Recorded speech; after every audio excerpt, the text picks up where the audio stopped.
All right, welcome to the Rock Your Dream Body and Dream Life interview series. Today I am so excited to interview my friend Catherine Cassidy, and she's like my go-to person when it comes to style. Like, she has got this stuff down, and I wanted to bring her in to talk about how confidence and style and feeling good about ourselves is like such an important part of rocking your dream body and your dream life. So welcome, Catherine. Thank you for having me, Sheila. It's so good to see you. Yeah, I know we're on opposite ends of the country now. We used to be here in LA together, but now you're in DC. I am. So why don't you start out by telling us a little bit about UStyled and how that helps women to really own their confidence? Absolutely. So I founded UStyled in 2008. I left corporate merchandising. I was at BCBG, which a lot of people know.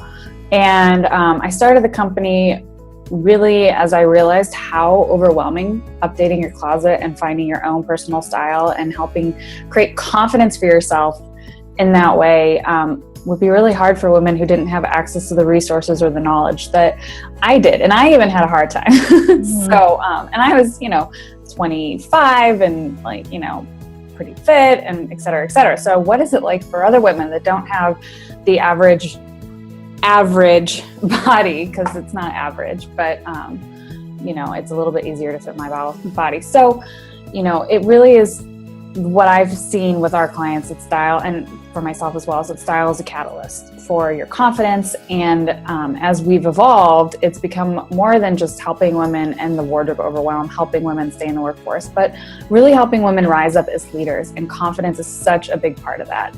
Owning your presence, owning your power, your style, all of that is a really big part of creating what you want in your life. And so your clothes are one piece of it, but they are how you show up outwardly. So we work with our clients to make all of that as easy as possible. We have different levels for different, areas in your life, as far as, if you're just starting out or you're growing and getting promoted, or if you're already at the highest levels and you need a little more one-on-one support. So I think style is like such that thing that we tend to put off. So it's like, well, I'll do it when, or I'll overhaul my closet when. And then a lot of times when we get to that point, it almost becomes overwhelming, or we're like wearing a lot of things that just don't make us feel good about ourselves. And so I think what you do in helping women to like own it now and start to make those changes now while they're in the process of, making improvements in their health is like such a game changer, because it does show up. Like people see that. So tell me a little bit about like how you see that with your own clients, of like the difference it makes when they start updating their wardrobe? Absolutely. That's like one of my biggest frustrations, something that I'm working on right now as we evolve the businesses. Okay, how do we get women to say yes here, where they're just frustrated, versus here when they're in pain and it's like, oh, I can't wear anything, I don't like anything. Their wardrobe is so far out of alignment with who they are, where they are, their current body, all of that, but they're just stuck in like, oh, but this is what I'm supposed to do. And what I've seen, we do have a lot of clients who are entrepreneurs, so they go for their website first, they go for the business coach first. But if you don't have the confidence in how you're showing up in your career, whether you're an entrepreneur or in a corporate field, then you're you're not showing up, you're not speaking up, you're not being noticed to get the promotion. You really have to be visible to be to move forward in your life, and that really comes down to confidence. So like I said, style is a catalyst for that. And what we have found is that women start experiencing a lot more success in all the other areas of their lives once they really step into their, what I like to call style power, and own their confidence and their presence as a woman, not hide their bodies, not hide their beauty. They experience a better love life. They're showing up differently. So guys are noticing them when they're out and about at the bar, just walking the streets, for better or for worse sometimes. And we've had a number of clients lose weight. Most women are like, oh, when I lose the 5 or 10 pounds or however much it is, then, that's when I want to invest in the wardrobe. So we help our clients who do want to lose weight, whether or not they want to lose weight. If they do, we will be strategic with what will help them, how we'll move them through that transition. But a lot of our clients actually are like, well, no, I want to feel good now. And they start realizing how they do feel good in their clothes, and then they make better choices. Yeah. With their food, with their health, with their wellness, because they've just taken that first step in taking care of themselves. So I think it's wherever that is. Some women need to start with the diet and the training and the wellness. Some of them need to start with the self-care, the massages. Some of them need to start with, outsourcing their shopping because they're very visible. So it makes a very big difference. I think it's so true. It's that positive momentum. And I think about even for myself, when I am going out and I have an outfit or something to wear that makes me feel really feminine and sexy or empowered, I show up as a different person than if I was to just wear something that is just what I have, or maybe it's falling apart or old.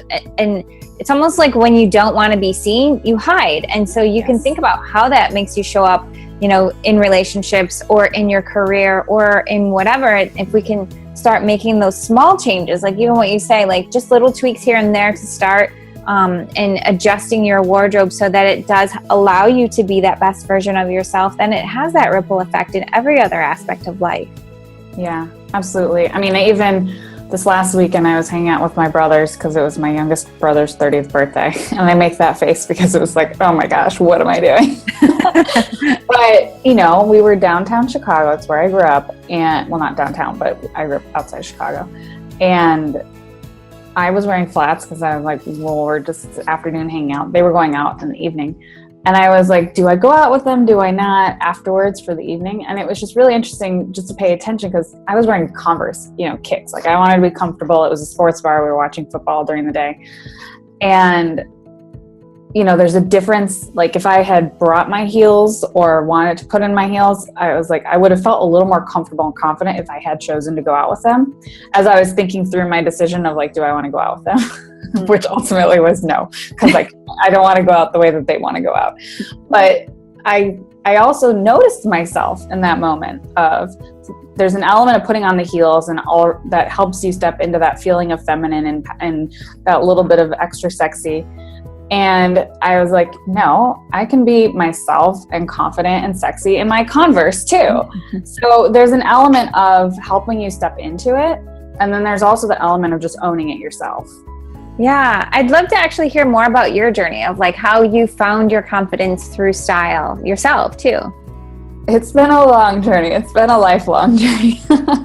As I think most of us, obviously we're all moving through something specific. I have been notoriously shy most of my life. I know how to sort of manage it a lot better now. And I understand why I am now. It's not so much that I actually am introverted. There's an element of myself that is introverted, but really just, feeling everything. And starting in 5th grade, when we moved from a suburb of Detroit to a suburb of Chicago, moving from a Catholic school to a public school, uniforms to I had really no clothes because I didn't need them before. Specifically remembering what I wore on that first day of school at the new school because, oh my gosh, I was so nervous. And it was in going through this process of writing a performance piece for a program that I went through, knowing that I needed to start speaking up and showing up and doing that a lot more myself. And this was about 3 years ago that I realized that was such a pivotal part of my journey, where it was one of the first times where I put on clothes as essentially an armor so that I could feel a little bit more confident going into the situation that was really scaring the crap out of me. And that's been something that I've done throughout my life as far as, moving through middle school and high school. And as most women have dealt with, experiencing mean girls and going to college 2,000 miles away from home at the University of Southern California and literally not knowing a soul when I started. I was the only person from my graduating class, and, style's a little different in Chicago versus LA. So, really finding my ground there in terms of, what was cool. And I think that was probably one of my first times where I I like kind of started to own my own style and really find my own style, because I was preppy. I still am. Like, there's always going to be an element of prep to my style, having grown up in the Midwest, and slightly conservative. But, you know, having that little bit of California cool edge thrown in there, but not being worried about being trendy. You know, like, yes, I did have a pair of juicy sweatpants, like jumpsuit. But like, I could not bring myself to wear that outside of the house. Like, it was like so comfortable, and I felt cute lounging around in it. But like, oh my God, and I'm to this day this way. And this is just like my personality. But you know, they're great sweats, but like, I still can't understand why people thought it was okay to wear that out to class. You know, so just realizing how particular I am, and noticing as I've moved through different situations in my career, having to, you know, give the design presentation, like how wearing a dress and an outfit that really made me feel really good and really feel like myself was very powerful for me. You know, like I said, putting on an armor, not to steal myself away from everyone, but just to give myself that little extra oomph until I, you know, moved into it, or, you know, moved through that fear and got into the presentation or into whatever situation was making me feel uncomfortable. So that's why I call, you know, style catalyst, and how it can be a tool for creating more confidence and personal power and presence. Every woman's journey is going to be different, but, and, you know, I'm still going through that. So now that I'm in DC versus LA, you know, going to changed again. National Caucus this morning, and I'm like, okay, I definitely need to wear a suit jacket. Like, I don't typically dress that conservative. So, but being mindful of the situation and the audience, what is appropriate, and respecting myself. I was definitely one of the more colorful people in the room. That's what I was going to say. Were you wearing black? No. I did have, not this black and white blouse, but a different black and white blouse, and, you know, a fun colored skirt, and my jacket was not black, but I did wear a blazer. It was a cool blazer. So yeah, you got to have that flair. I think that's what you were saying reminds me of, so there's the documentary that Tony Robbins just put out, or that was made about him, I'm Not Your Guru. And in it, he says, somebody was asking him about like how he became Tony Robbins, who he is today. And he's like, I created this Tony Robbins guy, you know, and I think that's so similar to what you're saying, is like, we get to choose who we show up as. And it's not like we're pretending to be someone that we're not. It's pulling together those pieces of ourselves that are that empowered version, and then shining and giving ourselves that permission to shine as a beautiful, confident woman, and using clothes as, like you said, like that catalyst for our style. Absolutely. And, you know, you're touching on the Marianne Williamson quote of like, you know, who are you not to shine? This is what you're supposed to do. And I actually was reading that. I tend to open up Return to Love from time to time, just like to give whatever, I know that's whatever message or reminder I need. And I opened up to that passage, that whole, you know, chapter in the book. And I reread the entire piece of it, and I'm like, this is the chapter is called Personal Presence, and it's talking about reclaiming your power. And I'm like, what? Because again, going like the style power messaging that I've been putting out there for 3 years, I've been in business for 8, you know, it's just like, but that quote has been one of my like guiding lights since the beginning. Yeah. Realizing that this was a big part of it. And it's been even in business, this evolution of understanding why this business exists, because it's, you know, I'm sure, as you know, it's not necessarily been an easy journey, you know, as we continue to like pivot and whatever, building our businesses, figuring out how we can best support and serve those who we're meant to support. I was like, okay, keep going. Yeah. And I think too, like what you're saying touches on something that I think we both sort of work with, is helping people, women especially, prioritize themselves and their desires, and this need to feel amazing in our skin. And so I think sometimes women especially really struggle with investing in themselves, investing in style. It's sort of like a frivolous thing, you know, investing in their health, or are really nourishing their body properly, it's like, oh, that would be a nice to have, but it's not really a need to have because I need to, spend money on my kids, or I have other like responsibilities. And so how do you help support women in seeing like the value in investing in themselves in that way and taking this time to really like be able to show up as that confident version of themselves? Absolutely. Well, there's a few things. And first of all, I wanted to touch on, what came to mind as you were speaking was it's giving themselves the permission to feel good in their bodies, to really show up, to be seen, to spend money on themselves. Women notoriously are givers, even though being in the feminine is actually being a receiver. But we just take care of everyone before ourselves. It's like nurturing and receiving, but I think we like nurture and from a responsibility versus like a just part of our feminine. Does that make sense? Yeah, absolutely. And the fact that we're the caretakers and always have been and whatnot, and it's really just about focusing in on the messaging and the consistent marketing. And I've had a lot of luck in connecting with people who really are ideal clients. So I think, and then it's sharing those stories, and the client testimonials have been really powerful for us because it's, especially with the way that we've created our services, where it's a very streamlined approach to ongoing support for style, where it's still an investment, but we've also made it so that it's like approachable. And I think every month I am tweaking the website as I get feedback from someone where I'm like, yes, okay, I understand that objection. Okay. And it's helping them to understand the value where, if our package is X amount of dollars and they are spending, another Y amount of dollars on clothes, looking at, well, how much did you spend on clothes in the last 5 years? Or going into your closet, how many clothes still have price tags on it? And how much time did you spend buying those clothes? How much time do you spend going into your closet, trying on 5 different outfits and still leaving the house without feeling really that great in what you're wearing? It just works. And it gets you out the door 10 minutes late instead of 20 minutes late.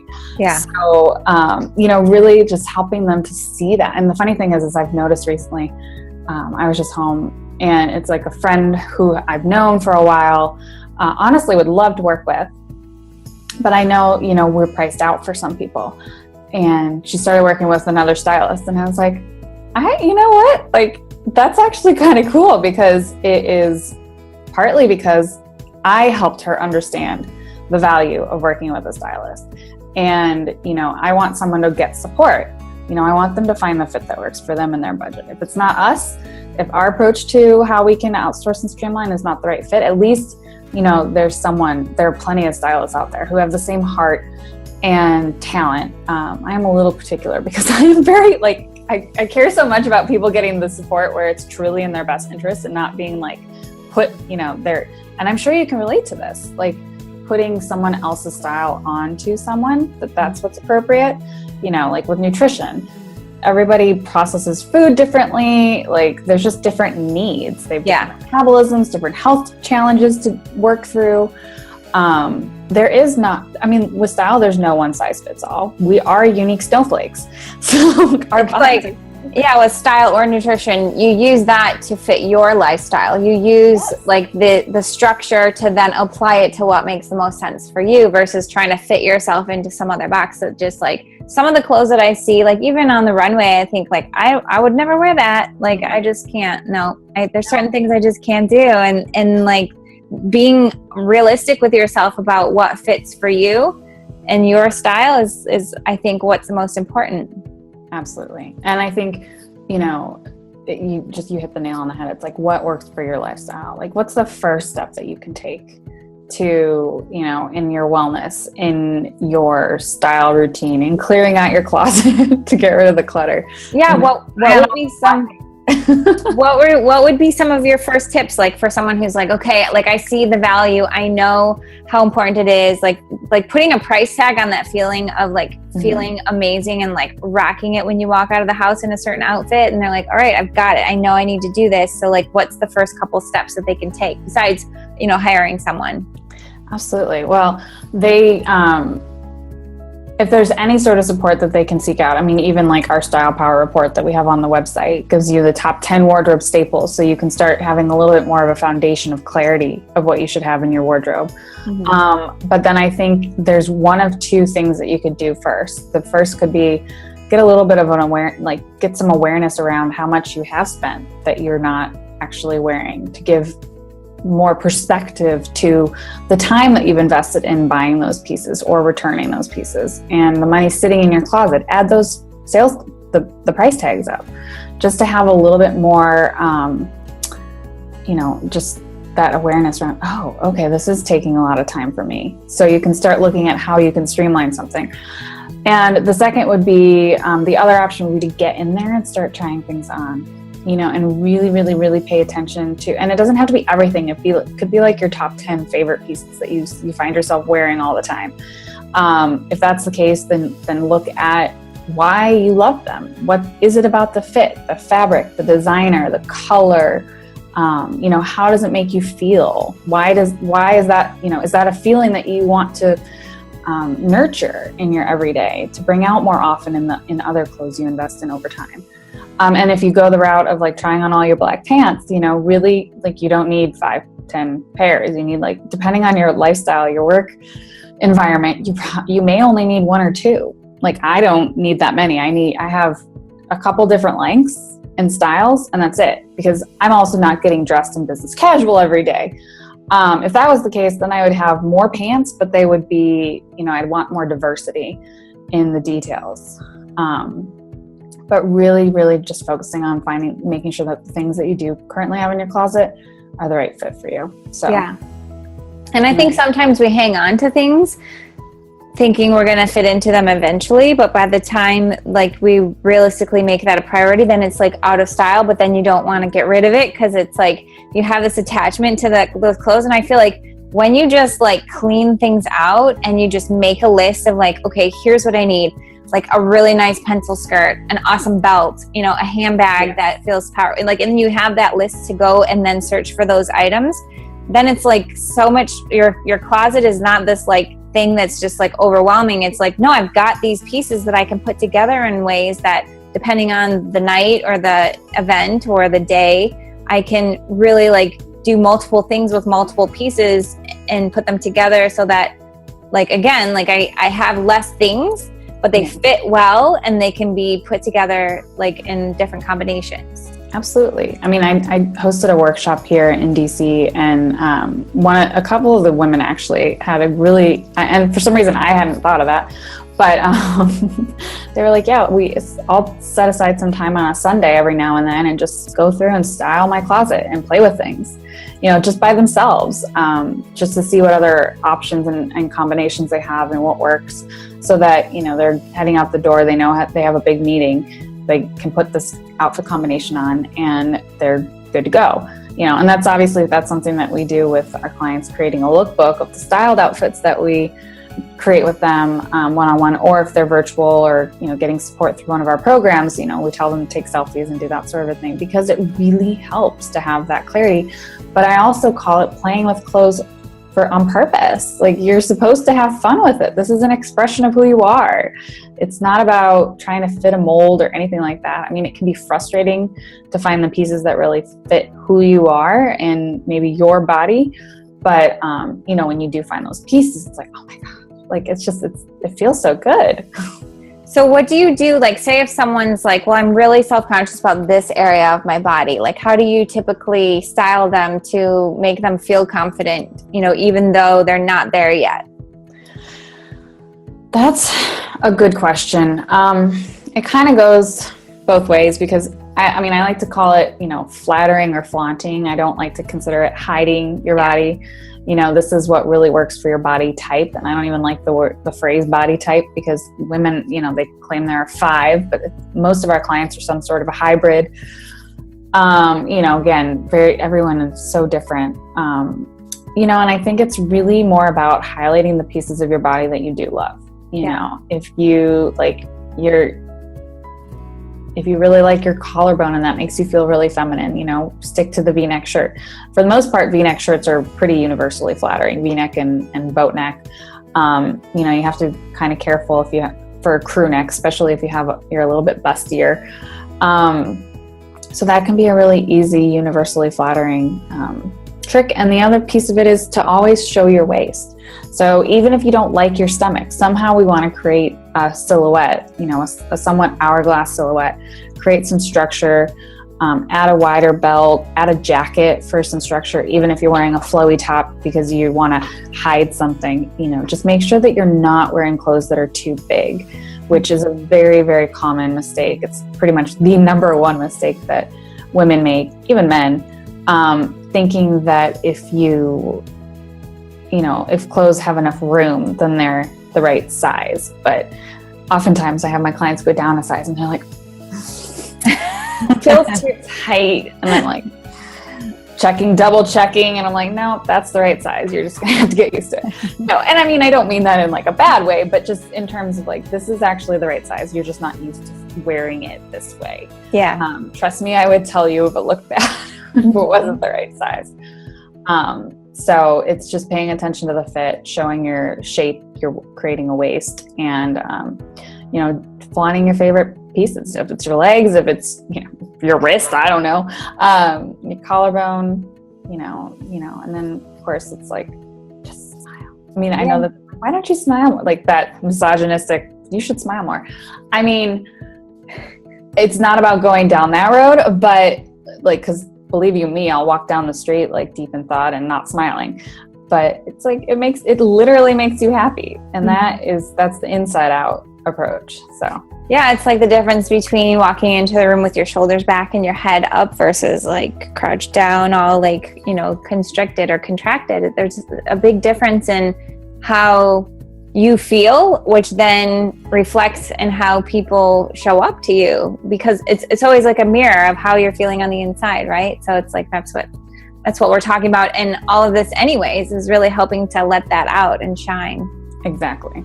I think, and one thing that I do find with women a lot, and we've had so many conversations, especially since I've been in DC, and it's so relevant to the work that you're doing, and I'm sure you actually find this a lot as well, is how women hide behind their bodies.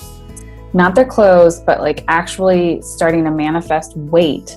Yeah. Because they are in situations where they don't want to stand out. They're, the woman in the man's world, where because they have a body, they are, targeted with harassment. And even if the guys don't think they're harassing, it's like, it's unwanted attention for that reason versus because of, the intellect or the skill that they bring to the situation. So we've definitely worked with women and clients who have moved through those sorts of things or are moving through those sorts of things.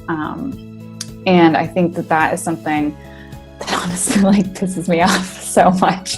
Yeah. That's what we end up doing, whether it's hiding in oversized, ill-fitting clothes so that they don't see that we have curves, or literally putting on weight, even if obviously that doesn't make us feel better, but at least we can be, we're not garnering as much attention. Right. It's safe. It's safe to have extra weight, not be seen, to be hidden. And so that's where, especially like you said, if you're in the corporate world, if you're in politics and you're trying to do your job and you want to be taken seriously, a lot of times like being beautiful is something like, it's a stigmatism that I think women allow themselves to be held back by, but it's a very real thing. And so I think, we're working on changing that obviously together and helping women to show up and shine and be their full selves and feel amazing in their skin no matter what they're doing. But I think it for sure is an area that a lot of women have to work through. Like I think one of my other interviews for the series, we were talking about how like literally we wear shoulder pads to look more like a man, right? Like that's kind of what it's for. Not, it does create the hourglass, but I think in the corporate world, have to, then don't add some people shouldn't be adding any weight to because they don't need it. Yeah. But I think you're right. Like it's really being aware. I think awareness about things like that is really the first step. The more we all become more aware, like, am I hiding? Am I trying to make myself less seen? And how can I work through the foundation, like emotional stuff there, the limiting beliefs, to get myself into that place where I know I deserve attention for my full self and however I show up in the perfect version of me. Yes, absolutely. Yeah, and I think it also just goes back to the confidence piece, where you kind of get to a place of not giving a shit what other people think of you. Yeah. And it's kind of like, this is how I want to show up. This is I'm going to get results. You can think of me this way initially. I mean, I know first impressions are everything, but they also can be changed. Because you do see it the other way, where people show up frumpy and you have a negative first impression, and and then they are kick ass, and you're like, oh God, I didn't even realize. So that's kind of a good thing too, because it's like you were unexpected. But but I'd rather kind of have it all. And I think it's us coming together and standing together and being like, well, we are women, we have bodies, we would like to dress as ourselves in these bodies, and you can take it as it is. This is just how we're showing up, and this is what we bring to the table. So it's coming together and collaborating in that respect, and honoring each other, because there is a lot of that sort of takedown stuff going on. We have a client that we're starting to work with who's running for Congress, and the women that are already or not Congress, but for office, the women that are, kind of, I don't know, peers, for lack of a better word, that are they've given her some, sort of side eye for kind of how she shows up. Because, and I've dealt with that when I was corporate, and I'm sure you've dealt with it too, where it's just because you had to go through that shit, I appreciate that you're here and, as a mentor and whatnot. I would never do that to someone, make them pay their dues or whatever. Or it's if this is the way that we had to do it, this is the way that you have to do it. That's, out of style. Yeah, that's not style power. No.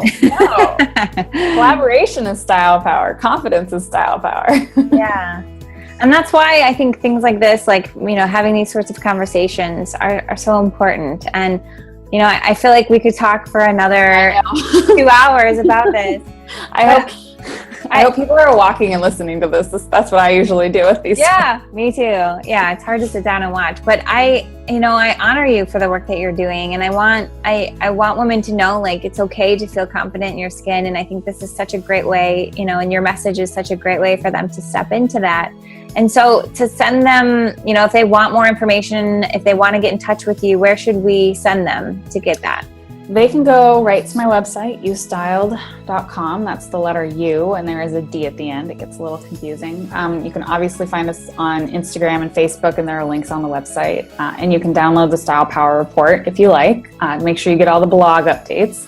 There's definitely a lot of good stuff on the blog. We do wear 3 ways and that sort of thing. So we can give you some sort of style inspiration for work and life. I would definitely love to connect. And if you do reach out, please let me know that you found me through Sheila. So that's always a fun little connection. And we'll put all this information in the blog post below, so they can just click on the links, but it's good to have it in the video too. So Absolutely. Awesome. Thank you so much. So happy to have you on, Catherine. I'm so happy to have this conversation. So I appreciate the opportunity. All right. Thank you so much. And remember, everyone, that there's no better time than right now to begin feeling amazing in your skin. Take care.